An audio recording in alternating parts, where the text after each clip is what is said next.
নমস্কার, আমি জ্যোতিষী রাজদীপ শাস্ত্রী আবারও চলে এলাম। বর্তমান সময় কিন্তু শনি মীন রাশিতে বসে আছে।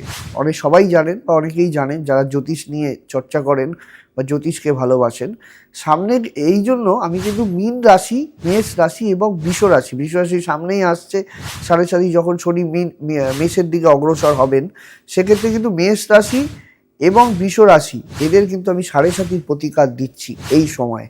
কারণ সাড়ে সাতির প্রতিকার কিছুটা আমি রেডি করেছি, আর কিছুটা কিন্তু সামনেও আমি তৈরি করব।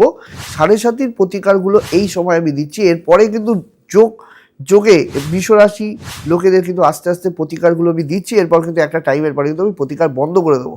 কারণ প্রতিকার দেওয়া বা ওষুধ খাওয়ারও একটা নিয়ম রয়েছে, যেই সময়ের মধ্যে সেই যোগের প্রতিকার করলে তার খুব ভালো রেজাল্ট হয়। সাড়ে সাতি আসলে কি হয়, গুরুজর হানি ঘটে এবং প্রচণ্ড ক্ষতি হয়। সাড়ে সাতির প্রতিকার করা জরুরি, এটা কিন্তু করে নেবেন। ধন্যবাদ, নমস্কার।